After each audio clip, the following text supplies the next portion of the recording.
Bernanke has in secret spent hundreds of billions of dollars bailing out one group and not bailing out another group. I don't see anybody in the news media demanding the kind of transparency at the Fed that you would demand of every other aspect of the federal government. And I think it is corrupt and it is wrong for one man to have that kind of secret power. So, Congressman Paul, where do you come down on this?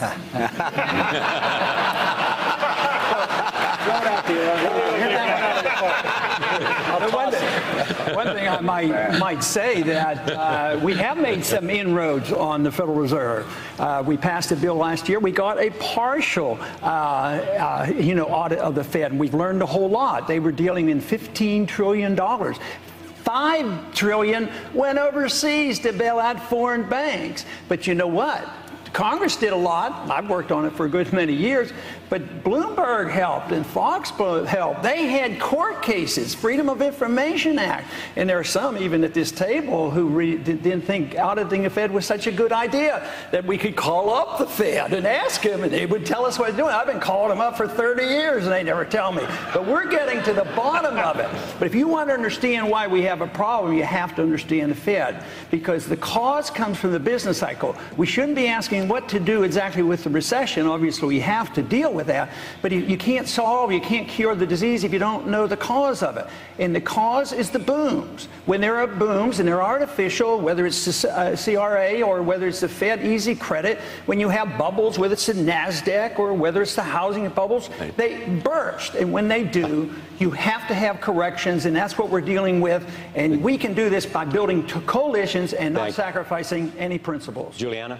Thank you, Charlie. Let me go to housing. What would you do? Would you get the federal government out of housing? Yes.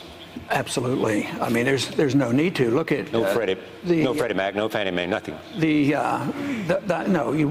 That's where the distortions come. That's where the moral hazard comes from. That's where the malinvestment, overbuild. It was predictable. You talked about what economists we should look to, and unfortunately, we've been living with Keynesian economics for many, many decades. And everybody who was right about predicting the bubbles were Austrian economists. They said they were coming.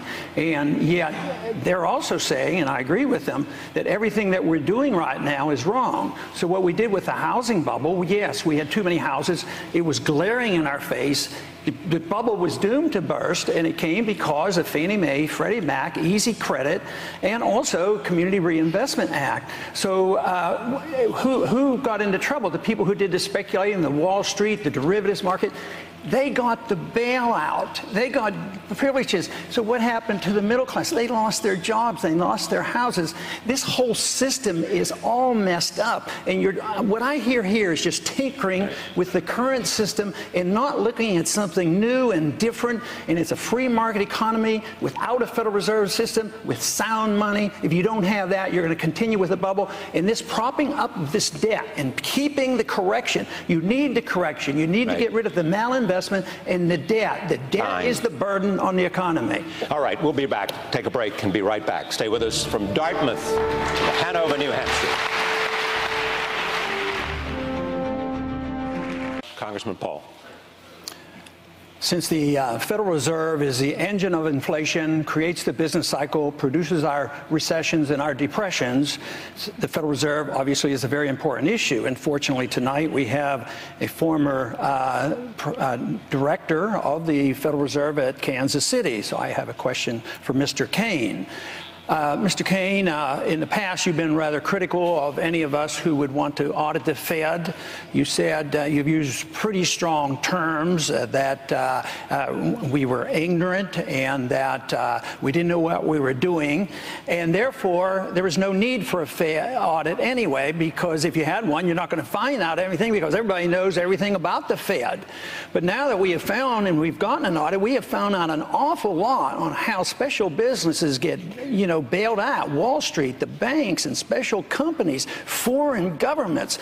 And you said that you advised those of us who were concerned and you belittled. You say, call up the Federal Reserve and just ask them to get the PR person. So do you still stick by this, that this is this is frivolous, or do you think it's very important? 64% of the American people want a full audit of the Fed on a regular basis. Mr. Kaine. First of all, you have misquoted me. I did not call you or any of your people ignorant. I don't know where that came from. I'll get it for you. All right? Now, so you got to be careful of the stuff that you get off the internet, because that's just not something that I have said. Secondly, when I served on the board of the Federal Reserve in the 1990s, we didn't do any of the things that this Federal Reserve is doing. I don't agree with the actions of this Federal Reserve. I don't agree with the actions that have been undertaken by Ben Bernanke. We didn't have a $14 trillion national debt to prop up with some of the actions that they're taking. And I have also said, to be precise, I do not object to the Federal Reserve being audited. I simply said, if someone wants to initiate that action, go right ahead.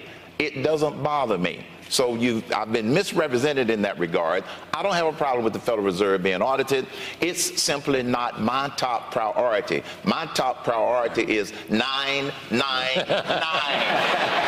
Jobs, jobs, jobs. Governor Perry.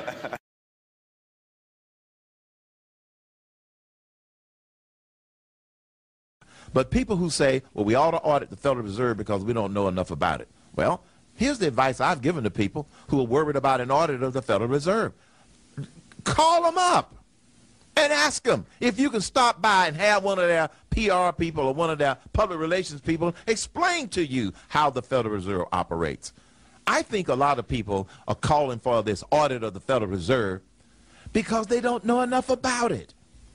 There's no hidden secrets going on in the Federal Reserve to my knowledge. And I tell people, you know, we've got 12 Federal Reserve banks. You find out which district you're in, call them up and go from there. We don't need to waste money with another commission or an audit that's not necessary. Because, folks, we got a lot of other problems we need to worry about. You're listening to the Neil Boortz Show, and this is Herman Cain. This is your official. Mr. Cain, you disapprove of Fed Chairman Ben Bernanke, and we all know that your priority is 999. But one of the most important appointments that you're going to have to make your first year, should you be president, would be Fed Chairman. So which Federal Reserve chairman over the last 40 years do you think has been most successful and might serve as a model for that appointment? Alan Greenspan. Why? Because that's when I served on the board of the Federal Reserve in the early 1990s.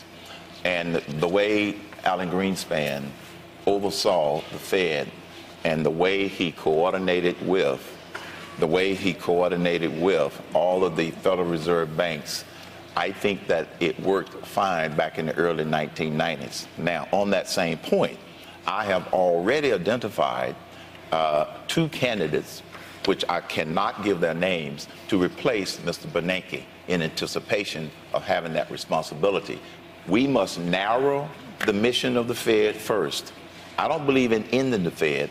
I believe we can fix the Fed by getting their mission refocused on monetary price stability, and I have candidates in mind that will help us do that. So you have two appointments waiting in the wings for 2013, for that when his term is up 2014. Yes, I have two candidates waiting in the wings. How about a hint? To take that job. I got to keep them confidential. Okay, Congressman Paul. Spoken like a true insider. No, Alan Greenspan was a disaster.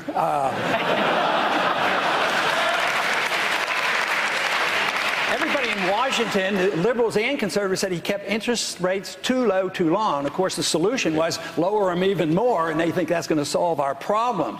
But if I had to name one person that did a little bit of good, that was Paul Volcker. He at least knew how to end or help, end the inflation.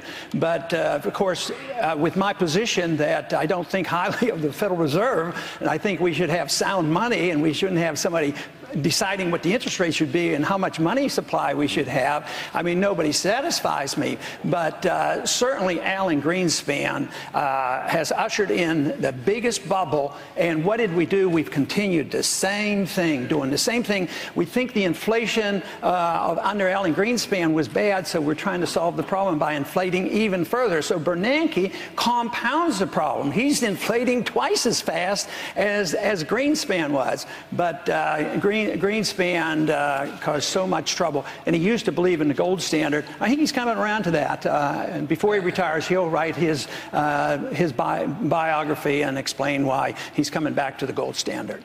I want to go from a gold standard to a small business. I just want to add one quick thing. You know, Dodd-Frank obviously is a disaster. It's estimated it's going to cost $1 trillion. But I think one of the reasons we're not getting anywhere, and we're not getting anywhere in Washington, it's a partisan fight. It's a fight over power. Because Sarbanes-Oxley, which was done by the Republicans, it cost $1 trillion too. It's repealed that too. I mean, if you look at what we've done as Republicans, we have caused a lot of problems. To say it's all in these past 2 years, I mean, I think that is so misleading. That's why the American people are sick and tired of listening to the politicians. All right, I want to bring my colleagues in. Right. Karen. Governor Perry. Congressman Paul. My motivation, my goals has always been to promote liberty, believing that's what made America great. If we want prosperity, if we want peace, we understand what the cause of liberty is all about. And we have to understand that a free market system and sound money gives us the prosperity. And it also is the humanitarian program, because once you get into the welfare state and the socialist state, it all backfires. So if you care about people, you believe in liberty, that's what made America great, that's what I want to restore. Senator Santorum.